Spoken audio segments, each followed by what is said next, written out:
밤이 깊어질수록 세상은 점점 더 조용해진다.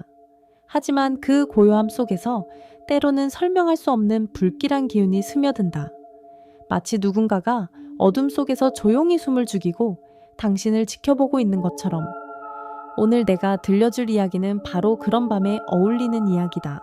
3년 전 이 작은 도시에서 한 소녀가 사라졌다. 이름은 지연이었다. 평범한 고등학생이었고 특별히 눈에 띄는 일도 문제를 일으킨 적도 없었다. 그저 평소처럼 학교에 다니고 친구들과 웃고 가족과 저녁을 먹던 아이였다. 그런데 어느 날 아무런 예고도 없이 흔적도 남기지 않은 채 사라졌다. 그날 이후 지연의 가족은 매일 밤마다 그녀의 방 창문을 바라보며 돌아오길 기다렸다. 경찰은 수색을 벌였고 동네 사람들은 소문을 퍼뜨렸다. 누군가는 지연이 가출했다고 했고 누군가는 납치라고 수군거렸다. 하지만 시간이 흐를수록 사람들은 점점 그녀를 잊어갔다. 그러던 어느 날 지연의 엄마가 이상한 알림을 받았다. 지연의 SNS 계정이 3년 만에 다시 활동을 시작한 것이다. 그녀의 프로필 사진이 바뀌었고 스토리가 올라왔으며 심지어 누군가와 메시지를 주고받은 흔적까지 남아있었다. 가족은 혼란에 빠졌고 경찰은 다시 움직이기 시작했다. 하지만 그 계정의 주인이 정말 지연인지 아니면 누군가가 그녀의 흔적을 빌려 무언가를 꾸미고 있는 것인지 아무도 알 수 없었다. 이 이야기는 그날 이후로 우리 모두가 겪게 된 끝나지 않은 악몽에 대한 기록이다. 지연이 사라진 지 3년 그 시간 동안 가족들은 매일같이 그녀의 SNS 계정을 들여다보았다. 혹시라도 누군가 메시지를 남기지 않았을까? 혹은 지연이 돌아와 무언가 신호를 보내지 않았을까 하는 희망 때문이었다. 하지만 계정은 늘 조용했다. 그러던 어느 비 오는 밤 지연의 엄마는 휴대폰 알림 소리에 잠에서 깼다. 화면에는 익숙한 아이디가 떠 있었다. 지연이었다. 처음엔 잘못 본 줄 알았다. 하지만 분명히 지연의 계정에 새로운 스토리가 올라와 있었다. 검은 배경에 흐릿하게 번진 불빛 하나. 그리고 아무 말도 없이 단지만이 적혀 있었다. 엄마는 손이 떨려 휴대폰을 떨어뜨릴 뻔했다. 곧바로 아빠를 깨웠고 두 사람은 밤새도록 그 계정을 들여다보았다. 새벽이 되자 이번엔 프로필 사진이 바뀌었다. 예전 지연의 사진이 아니라 어딘가 낯선 장소에서 찍힌 듯한 흐릿한 실루엣. 얼굴은 보이지 않았고 배경에는 창문이 하나 있었다. 경찰에 신고하자 담당 형사가 집으로 찾아왔다. 형사는 계정 해킹 가능성을 이야기했다. 하지만 가족들은 믿지 않았다. 지연만이 알 수 있는 아주 사소한 디테일들이 사진 속에 숨어 있었기 때문이다. 예를 들어 사진 구석에 놓인 작은 곰 인형. 그건 지연이 어릴 때부터 가지고 놀던 인형이었다. 아무리 해커라도 그런 것까지 알 수 있을까? 그날 이후 계정은 며칠에 한 번씩 이상한 활동을 보였다. 새벽 2시, 3시 모두가 잠든 시간에만 스토리가 올라왔다. 내용은 늘 비슷했다. 어둡고 흐릿한 사진, 그리고 짧은 점 3개. 가족들은 점점 불안에 휩싸였다. 혹시 지연이 어딘가에 갇혀서 이렇게 신호를 보내고 있는 건 아닐까? 아니면 누군가가 일부러 가족을 괴롭히는 걸까? 그런데 그 계정에 처음으로 메시지가 도착했다. 엄마 나 여기 있어. 짧고 단순한 문장이었지만 그 한마디에 가족들은 무너졌다. 엄마는 울면서 답장을 보냈다. 지연아 어디야 엄마가 데리러 갈게. 제발 무슨 일인지 말해줘. 하지만 그 뒤로 아무런 답장은 오지 않았다. 그날 밤 엄마는 지연의 방에서 혼자 잠을 청했다. 그런데 새벽녘 누군가 창문을 두드리는 소리가 들렸다. 처음엔 바람 소리겠거니 했지만 그 소리는 점점 더 또렷해졌다. 마치 누군가가 손톱으로 유리를 긁는 듯한 날카롭고 집요한 소리였다. 엄마는 조심스럽게 커튼을 걷었다. 창밖에는 아무도 없었다. 하지만 창문 유리에 희미하게 손자국이 남아있었다. 그 손자국은 지연이 어릴 때 남기던 작은 손바닥과 너무도 닮아 있었다. 그날 이후 가족들은 밤마다 창문을 확인했다. 손자국은 매번 닦아내도 다음 날이면 다시 나타났다. 마치 누군가가 매일 밤 같은 시간에 찾아와 자신의 존재를 알리려는 것처럼. 경찰은 계정 추적에 나섰지만 결과는 늘 같았다. IP는 계속 바뀌었고 위치는 도시 외곽의 오래된 폐가 근처로만 좁혀질 뿐이었다. 그곳은 예전부터 아이들이 무서워하던 곳, 아무도 가까이 가지 않는 폐허였다. 가족들은 점점 지쳐갔다. 엄마는 밤마다 지연의 계정에 메시지를 남겼다. 지연아, 엄마야. 네가 어디 있든 꼭 돌아와줘. 하지만 답장은 오지 않았다. 그러던 어느 날 계정에 또 하나의 사진이 올라왔다. 이번엔 분명히 지연의 교복이 보였다. 교복 위에는 낡은 이름표가 달려 있었고 그 아래로는 누군가의 그림자가 길게 드리워져 있었다. 사진을 본 순간 아빠는 무언가 이상하다는 걸 느꼈다. 교복에 단추가 하나 빠져 있었고 이름표의 글씨는 번져 있었다. 그리고 사진 구석에는 작은 숫자가 적혀 있었다. 산모. 그 숫자가 의미하는 바를 아무도 알지 못했다. 하지만 그날 밤 가족들은 모두 악몽에 시달렸다. 엄마는 꿈속에서 지연이 울면서 손을 뻗는 모습을 보았다. 지연의 손끝은 피로 얼룩져 있었고 입에서는 아무 소리도 나오지 않았다. 아빠는 어둠 속에서 누군가가 자신을 지켜보는 느낌에 잠에서 깼다. 거실로 나가보니 TV가 혼자 켜져 있었다. 화면에는 지연의 계정이 떠 있었고 그 위로 도와줘 라는 메시지가 반복해서 나타났다. 동생은 새벽에 갑자기 잠에서 깼다. 누군가 자신의 이름을 부르는 소리가 들렸기 때문이다.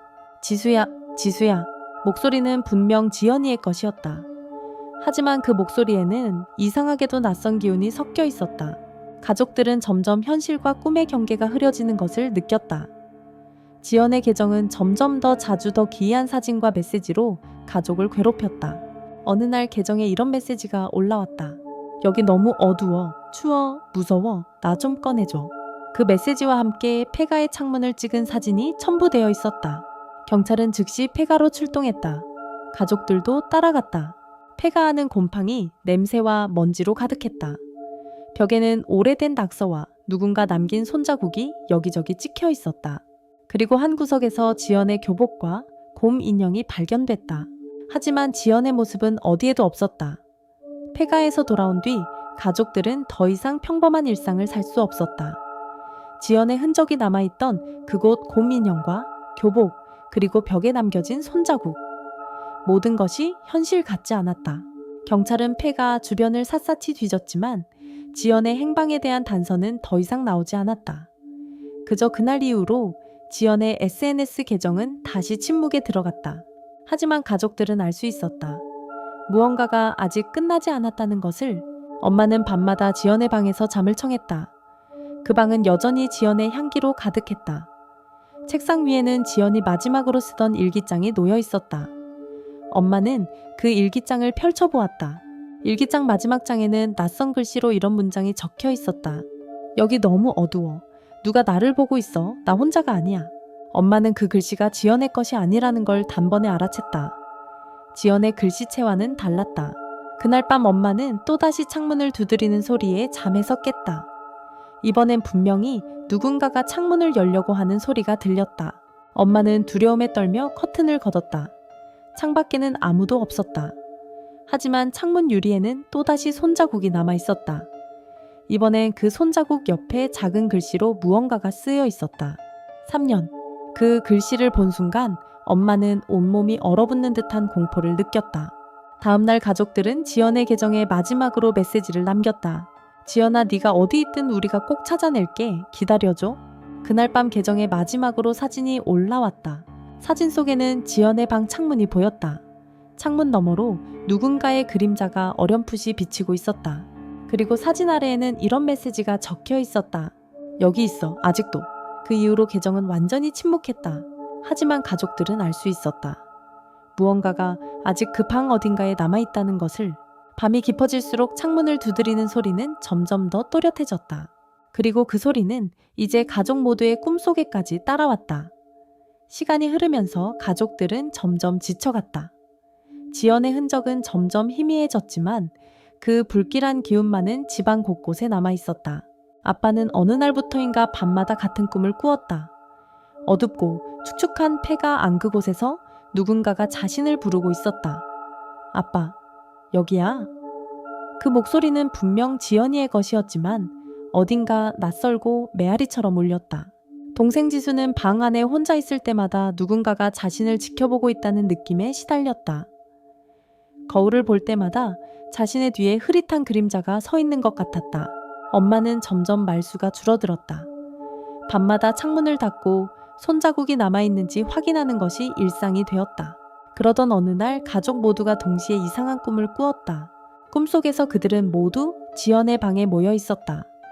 방 안은 어둡고 창문 너머로는 검은 그림자가 서성이고 있었다. 그림자는 점점 방 안으로 새우며들었고 그 안에서 지연의 목소리가 들려왔다. 여기 있어. 나 좀 꺼내줘. 가족들은 꿈속에서 서로를 부르며 지연을 찾아 방 안을 헤맸다. 하지만 그림자는 점점 더 짙어졌고 결국 방 안은 완전히 어둠에 잠겼다. 그날 아침 가족들은 모두 식탁에 모여 아무 말도 하지 않았다. 서로의 얼굴을 바라보며 같은 꿈을 꾸었다는 사실을 눈치챘다. 그때 엄마의 휴대폰에 알림이 떴다. 지연의 계정에서 3년 전 실종되기 전 마지막으로 남겼던 사진이 다시 올라온 것이다. 사진 속에는 지연이 환하게 웃고 있었다. 하지만 그 미소 뒤로는 어딘가 슬픈 기운이 감돌았다. 그리고 사진 아래에는 이런 메시지가 적혀 있었다. 기다릴게, 여기서. 그 메시지를 본 순간 가족들은 모두 알 수 있었다. 지연은 아직 어딘가에서 가족을 기다리고 있다는 것을, 그리고 그 기다림이 끝나지 않을지도 모른다는 것을. 그날 이후 가족들은 더 이상 지연의 계정에 메시지를 남기지 않았다. 답이 오지 않는 대화, 반복되는 악몽, 그리고 점점 더 짙어지는 불안. 집안의 공기는 무겁게 가라앉았다. 밤이 되면 창문을 두드리는 소리는 여전히 들려왔다. 하지만 이제는 그 소리가 점점 더 가까워지는 것 같았다. 마치 무언가가 집 안으로 들어오려는 듯한 느낌. 어느 날 밤 아빠는 잠에서 깼다. 거실에서 희미한 불빛이 새어나오고 있었다. 조심스럽게 다가가 보니 TV가 혼자 켜져 있었다. 화면에는 지연의 계정이 떠 있었고 그 위로 여기 있어라는 메시지가 반복해서 나타났다. 아빠는 TV를 끄려다 화면 구석에 이상한 점을 발견했다. 화면 한쪽에 지연의 방 창문이 비치고 있었고 그 창문 너머로 누군가의 얼굴이 어렴풋이 보였다. 그 순간 아빠는 등골이 오싹해졌다. 다음날 동생 지수는 학교에서 돌아오자마자 방으로 달려갔다. 책상 위에 놓인 휴대폰에 알 수 없는 번호로 메시지가 와 있었다. 지수야, 나야. 나 좀 꺼내줘. 지수는 손이 떨려 답장을 보내지 못했다. 그날 밤 가족들은 모두 거실에 모여 잠을 청했다. 서로가 곁에 있어야만 조금이라도 안심할 수 있을 것 같았기 때문이다. 하지만 새벽 3시 집안 전체에 이상한 소리가 울려 퍼졌다. 딸깍딸깍딸깍. 마치 누군가가 집 안을 돌아다니며 문 손잡이를 하나씩 돌려보는 소리였다. 가족들은 숨을 죽이고 소리가 멈추기만을 기다렸다. 그러다 갑자기 지연의 방문이 천천히 열렸다. 문틈 사이로 차가운 공기와 함께 익숙한 향기가 스며들었다. 그리고 그 어둠 속에서 누군가의 그림자가 천천히 모습을 드러냈다. 가족들은 서로를 꼭 끌어안았다. 그 순간 지연의 목소리가 들려왔다. 여기 있어, 나 여기 있어. 목소리는 너무도 가까웠다. 하지만 그 목소리에는 더 이상 따뜻함이 남아있지 않았다. 그날 이후 가족들은 더 이상 예전의 가족이 아니었다. 집안에는 설명할 수 없는 기운이 감돌았고 모두가 서로를 피하듯 조용해졌다. 엄마는 점점 말수가 줄었고 아빠는 밤마다 술에 의지했다. 지수는 방에 틀어박혀 창문을 등지고 잠을 청했다. 하지만 밤이 되면 모두가 같은 소리를 들었다. 딸깍딸깍딸깍. 문 손잡이를 돌리는 소리, 창문을 두드리는 소리, 그리고 어둠 속에서 들려오는 지연의 목소리. 여기 있어. 나 좀 꺼내줘. 가족들은 점점 현실과 환상의 경계가 무너지는 것을 느꼈다. 어느 날 엄마는 지연의 방에서 오래된 휴대폰을 발견했다. 그 휴대폰은 지연이 실종되기 전까지 사용하던 것이었다. 배터리를 갈아 끼우고 전원을 켜자 화면에는 마지막으로 남겨진 동영상이 하나 있었다. 동영상 속에서 지연은 방 안에 앉아 있었다. 엄마, 아빠, 지수야, 나 무서워. 누가 자꾸 창문을 두드려. 밤마다 누군가가 날 부르는 것 같아. 혹시 내가 없어지면 내 계정에 신호를 남길게. 꼭 찾아줘. 지연의 목소리는 떨리고 있었다. 동영상이 끝나기 직전 창문 너머로 어렴풋이 그림자가 스쳐 지나갔다. 엄마는 그 영상을 반복해서 보았다. 그리고 그날 밤 지연의 계정에 또 하나의 사진이 올라왔다.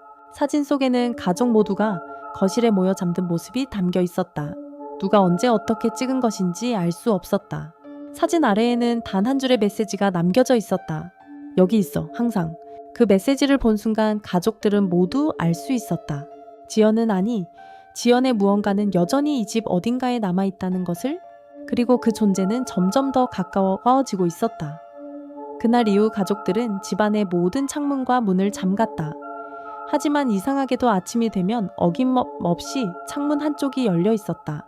엄마는 점점 지쳐갔다. 밤마다 지연의 목소리가 귓게 맴돌았다. 엄마, 나 여기 있어. 나 좀 꺼내줘. 아빠는 어느새 거실 소파에서 잠드는 버릇이 생겼다. 새벽이면 누군가 자신의 곁에 앉아있는 듯한 기분에 쏘스라치게 깼다. 지수는 더 이상 거울을 보지 않았다. 거울 속에서 자신이 아닌 누군가의 눈빛이 자신을 바라보고 있는 것 같았기 때문이다. 그러던 어느 날 가족들은 동시에 같은 꿈을 꾸었다. 꿈속에서 그들은 모두 지연의 방에 모여 있었다. 방 안은 어둡고 창문 너머로는 검은 그림자가 서성이고 있었다. 그림자는 점점 방 안으로 스며들었고 그 안에서 지연의 목소리가 들려왔다. 여기 있어. 나 좀 꺼내줘. 가족들은 꿈속에서 서로를 부르며 지연을 찾아 방 안을 헤맸다. 하지만 그림자는 점점 더 짙어졌고 결국 방 안은 완전히 어둠에 잠겼다. 아침이 되어 눈을 떴을 때 모두가 한 가지 사실을 깨달았다. 지연의 계정에 또 하나의 사진이 올라와 있었다. 이번엔 집안의 현관문이 찍혀 있었다. 문 앞에는 작은 손바닥 자국이 선명하게 남아 있었다. 그리고 사진 아래에는 이런 메시지가 적혀 있었다. 곧 만날 수 있어. 그날 이후 가족들은 더 이상 지연의 계정을 확인하지 않았다. 하지만 밤이 되면 여전히 창문을 두드리는 소리가 들려왔다. 그리고 그 소리는 점점 더 가까워지고 있었다. 마치 무언가가 집 안으로 들어오려는 것처럼. 아직도 그 집의 불 꺼진 창문은 매일 자정이 되면 다시 켜진다고 한다. 누군가 그 방 어딘가에서 여전히 기다리고 있기 때문이다.